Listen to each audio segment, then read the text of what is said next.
que le chapelet? Qu'est-ce que le rosaire? Ou quelle est la différence entre le chapelet et le rosaire? Chers internautes, dans notre précédent enseignement sur le mois de mai, comme le mois de Marie, nous avons répondu à la question suivante. Pourquoi le mois de mai est-il le mois de Marie? Pourquoi le mois de mai est-il associé à la bienheureuse Vierge Marie?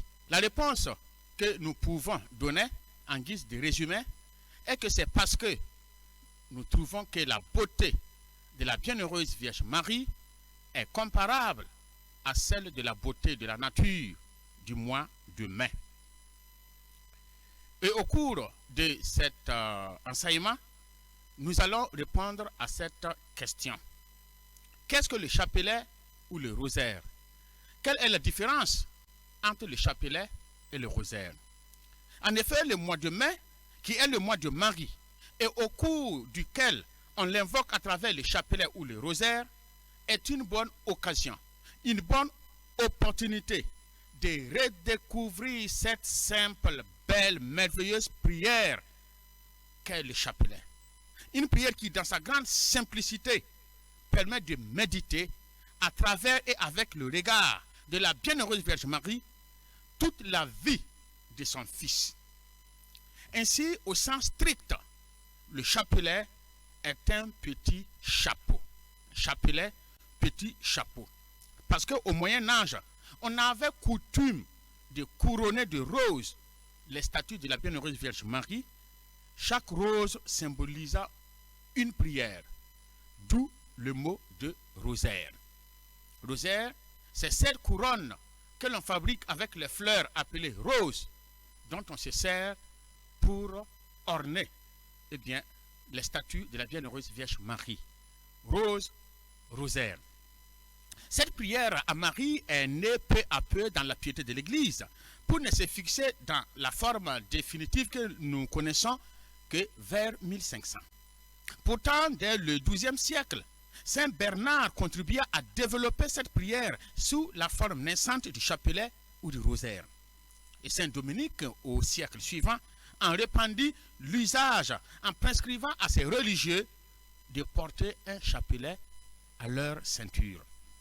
La grande peste de 1349, qui ravagea tous les royaumes d'Europe, amena les populations, les fidèles chrétiens, les foules à un surcroît de piété qui contribua également à l'essor de la piété mariale et donc à l'essor du chapelet et du rosaire. Et c'est en fait au siècle suivant que cette prière prit le nom de rosaire. Le pape Pie V engagea l'Église entière à prier le rosaire face à l'avancée turque qui menaçait l'Europe. C'est ainsi que fut attribuée au rosaire la victoire décisive de Lépante en 1571. Et la fête de Notre-Dame du Rosaire, célébrée le 7 octobre, a été inaugurée par le pape Pie XV en 1573 pour remercier la bienheureuse Vierge Marie de cette victoire. Et l'ensemble de tous les mois d'octobre, durant lesquels, comme au mois de mai, on prie particulièrement la Vierge Marie, est volontiers appelé le mois du rosaire. Donc le mois d'octobre est le mois du rosaire, associé au mois missionnaire. Pourquoi? En mémoire de la victoire décisive de Lépante, de la flotte européenne sur la menace turque, sur les flottes turques en 1571. Donc le mois d'octobre, c'est le mois du rosaire, tandis que le mois de mai, c'est le mois de la bienheureuse Vierge Marie. Mais que ce soit le mois d'octobre ou le mois de mai, on prie particulièrement la bienheureuse Vierge Marie à travers le rosaire, à travers le chapelet. Quand on fait l'histoire du chapelet ou du rosaire, il y a une expression que l'on rencontre. L'expression suivante, le psautier de Marie. Qu'est-ce que c'est que le psautier de Marie? Dans le psautier, on a le psaume.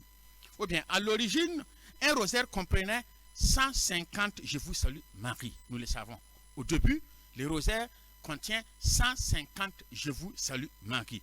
Et les 150 « Je vous salue Marie » là, rappellent les 150 psaumes. Et on a longtemps appelé le rosaire là, psautier de Marie. Parce que les 150 « Je vous salue Marie » qui équivalent au rosaire correspondent aux 150 psaumes. Et ensuite, à l'époque, dans les monastères où on priait beaucoup les psaumes, les moines qui ne savaient pas lire, on leur demandait, durant la prière des psaumes, durant la prière du rosaire, de réciter donc le Je vous salue Marie. Donc, vous comprenez que quand on dit rosaire, ce n'est pas maintenant les 150 Je vous salue Marie, parce qu'avant, il y avait les 150 Je vous salue Marie.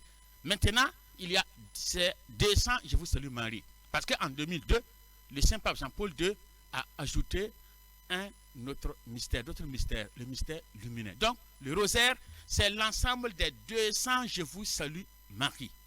Alors que le chapelet, c'est seulement 50 Je vous salue Marie. Rosaire, c'est les 200 Je vous salue Marie que l'on récite en méditant au même moment, dans une séance de prière, les 4 mystères. Les mystères joyeux, lumineux, douloureux et glorieux. Alors que le chapelet, c'est seulement les 50 Je vous salue Marie que l'on récite en même temps que l'on médite un mystère. Voilà. Donc, on appelait les psautiers de Marie les 150 Je vous salue Marie, qui furent partagés en 3 parties en l'honneur de la Trinité. Puis chaque partie en 5 dizaines, chacune étant précédée d'un Notre Père et suivie du Gloire au Père ou le Gloria en l'honneur de la Sainte Trinité. Le rosaire est ainsi une forme de prière répétitive très simple durant laquelle on médite sur la place et le rôle de Marie dans le mystère de notre salut pour s'y associer. Cette prière, en effet, nous comprenons, n'est pas une pure répétition. Ce n'est pas une pure répétition. C'est une méditation, un accueil du mystère de Dieu qui touche et qui rejoint nos vies personnelles, nos vies communautaires. Le chapelet ou le rosaire sont, pour ainsi dire, une méditation de l'évangile, l'accueil de l'évangile par les croyants et pour les croyants de la vie du Seigneur. Dans la récitation du chapelet, chaque mystère est annoncé ou médité et suivi d'une dizaine de Je vous salue Marie. Le rosaire a longtemps compté 15 mystères répartis en 3 séries, les mystères joyeux, douloureux et glorieux. Mais en 2002, le Saint-Pape Jean-Paul II y a ajouté 5 nouveaux mystères, les mystères lumineux que maintenant nous allons parcourir tour à tour. D'abord, les mystères joyeux. Les premiers mystères que l'on prie sont les mystères joyeux. Ils rappellent et ils contemplent le mystère de la naissance et de l'enfance de Jésus.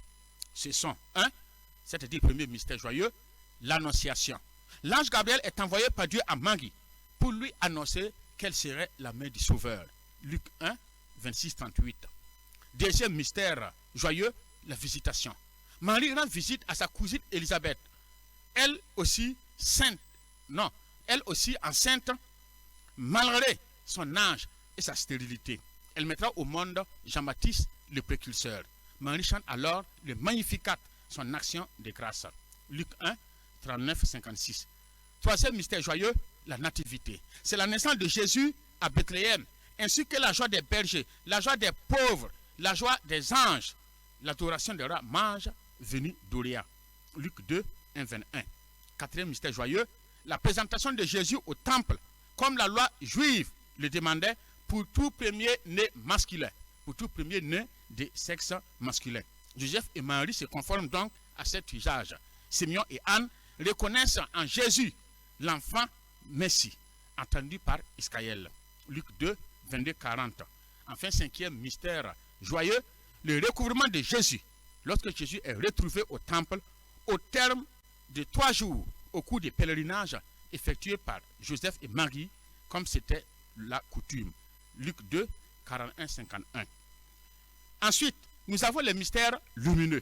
Les mystères lumineux sont introduits par le pape Saint Jean-Paul II en 2002. Ils sont tout entiers centrés sur la personne de Jésus. Et le Saint-Pape Jean-Paul II disait ceci, je le cite, « Si l'on veut indiquer à la communauté chrétienne 5 moments significatifs qui sont les mystères lumineux de cette période de la vie du Christ, il me semble que l'on peut les mettre ainsi en évidence. 1. Au moment de son baptême au Jourdain par Jean.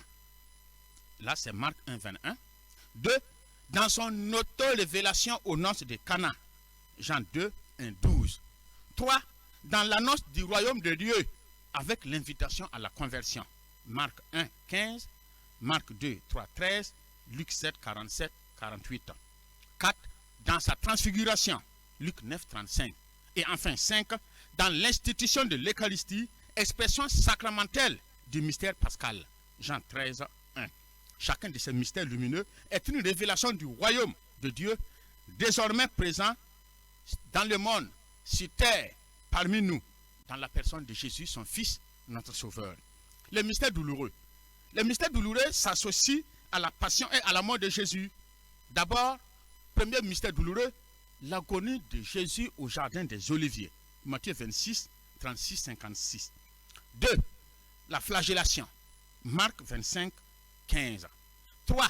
Le couronnement d'épines. Matthieu 27, 27, 31. 4. Le portement de croix. Luc 23, 26, 30. Et enfin 5. Le crucifixion ou la crucifixion et la mort de Jésus sur la croix. Jean 19, 17, 37. Enfin, le mystère glorieux. Le mystère glorieux médite tour à tour la résurrection de Jésus. Matthieu 28, 5, 8. 2. L'ascension de Jésus. Marc 16, 19, 20. 3. La Pentecôte. Acte 2, 1, 13. 4. L'Assomption de Marie. Apocalypse 12, 14, 16. Et cinquièmement, le couronnement de Marie dans le ciel. Apocalypse 12, 1. L'Église a coutume de répartir la prière et la méditation de l'ensemble de ces mystères du rosaire ou du chapelet sur les jours de la semaine pour qu'ils irriguent ainsi l'ensemble de notre vie, l'ensemble de la vie chrétienne, l'ensemble de la vie de l'Église. Le lundi et le samedi sont consacrés au mystère joyeux. Le mardi et le vendredi sont consacrés au mystère douloureux. Le mercredi et le dimanche, nous méditons les mystères glorieux. Et enfin, les jeudis, nous méditons les mystères lumineux. Et chaque mystère porte un fruit spirituel. Un exemple, vivre le mystère de l'annonciation permet de vivre dans l'humilité, permet de cultiver en nous la vertu de l'humilité. Contempler Jésus qui prêche, qui appelle à la conversion, nous invite à la conversion, nous sollicite à la conversion, nous pousse à la conversion. Méditer le baptême du Christ nous aide à comprendre l'amour du Père, etc. Donc, chaque mystère a des fruits spirituels que nous demandons. Alors, comment intégrer ces mystères du rosaire et du chapelet dans le rythme de notre vie de chrétien, dans le vécu de notre baptême? Saint Jean-Paul II, à plusieurs reprises, a rédit la richesse de cette prière ainsi dans son homélie du 29 octobre 1978. Il venait à peine d'être porté sur le siège pontifical. Il disait ceci: je voudrais attirer votre attention sur le rosaire. Le rosaire est ma prière préférée. C'est une prière merveilleuse, merveilleuse de simplicité et de profondeur. Dans cette prière, nous répétons de multiples fois les paroles de l'archange et d'Élisabeth à la bienheureuse Vierge Marie. Toute l'Église s'associe à ces paroles.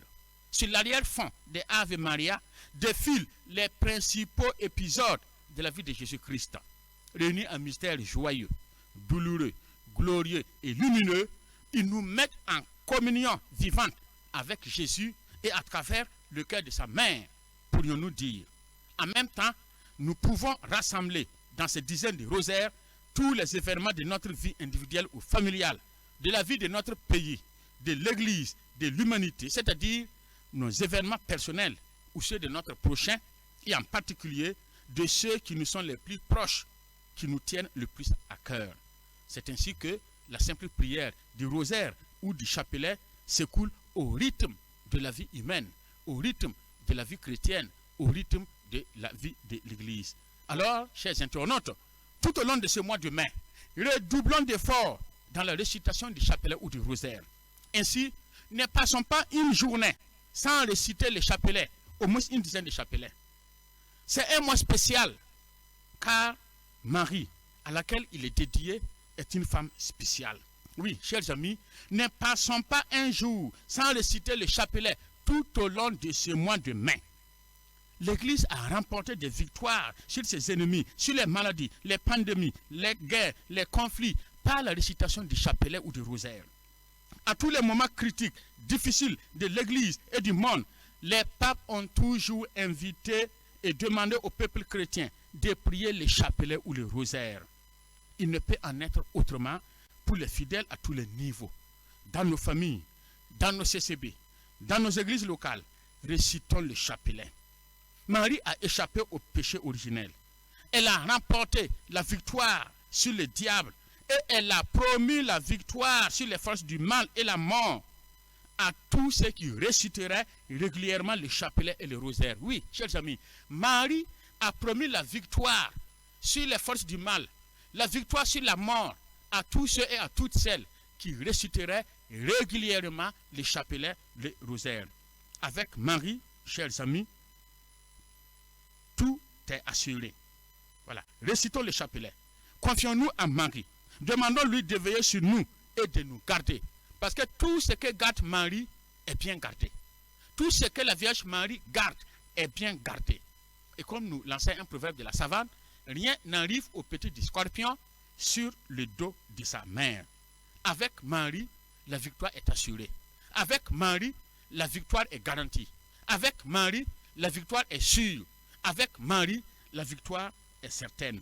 Et l'arme de la victoire, c'est le chapelet, c'est le rosaire. Nos communautés chrétiennes, nos villages, nos églises, notre pays actuellement sont aux prises avec les forces du mal. Pour la victoire sur ces forces du mal, récitons le chapelet, récitons le rosaire. Pour la paix, la joie dans nos familles, dans nos cœurs, dans notre pays, récitons le chapelet, récitons le rosaire, surtout tout au long de ce mois de mai qui est le mois de Marie.